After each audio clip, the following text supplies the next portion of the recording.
রাসূলুল্লাহ সাল্লাল্লাহু আলাইহি ওয়াসাল্লাম বলেন, নাফরমান যখন কবরের প্রশ্নের জবাব দিতে পারবে না, তো আল্লাহ তাআলার পক্ষ থেকে ফেরেশতাদেরকে বলবে, আফরিশুহু মিনান নার ওয়ালবাসুহু মিনান নার ওয়াফতাহু লাহু বাবান ইলান নার। আমার বান্দার কবরের মধ্যে জাহান্নামের বিছানা বিছিয়ে দাও, জাহান্নামের পোশাক পরিয়ে দাও, জাহান্নাম বরাবর দরজা খুলে দাও। ফেরেশতারা এই তিনটা কাজ করে এই ফেরেশতারা সরে যাবে। আল্লাহর নবী সাল্লাল্লাহু আলাইহি সাল্লাম বলেন, কবর তখন তাকে একটা চাপ দিবে। এই চাপে এই ব্যক্তির ডান পাশের মাটি বাম দিকে, বাম দিকের মাটি ডান দিকে, এইভাবে আইসা চাপ মারবে। আল্লাহ রসুল বলে, ডান পাশের হাড্ডি পাঁজরের এই সাটনার হাড্ডি ভাঙ্গা বাম দিকে ঢুকে যাবে, বাম দিকের গুলো ডান দিকে। উদাহরণ দিয়ে বুঝাইছে নবী, হাত্তা তাখতালিফা আদলাউহু, এভাবে দুই আঙ্গুল যেমন একটা আরেকটার মধ্যে ঢুকে যায়, হাড্ডি পাঁজরের গুলো এইভাবে একটা আরেকটার সাথে ঢুকে যায়। আল্লাহ নবী সাল্লাল্লাহু আলাইহি সাল্লাম বলেন, ওয়া ইউকাইয়াদু লাহু মালাকুন আবকামু ওয়া আসাম্মু ওয়া আ'মা। তার কবরে এরপরে নাফরমানের কবরে একজন ফেরেশতা পাঠানো হবে।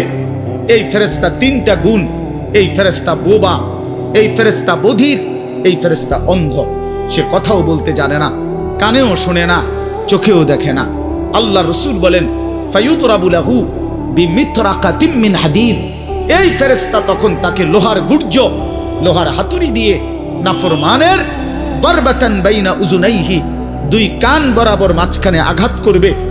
এক একটা আঘাতে ফায়াসিহু সাইহাতান, নাফরমান এভাবে চিৎকার করবে, ইয়াসমাউহা মান ইয়ালিহি ইল্লা সাকালাইন, মানুষ এবং জিন ব্যতীত আল্লাহর কসম গোটা সৃষ্টি এই নাফরমানের আওয়াজ শুনতে পাবে, চিৎকার শুনতে।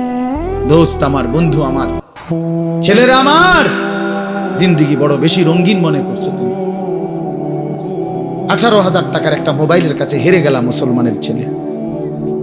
মাত্র 20,000 টাকা দামের একটা মোবাইলের কাছে এত সুন্দর জীবন শেষ করে দিল।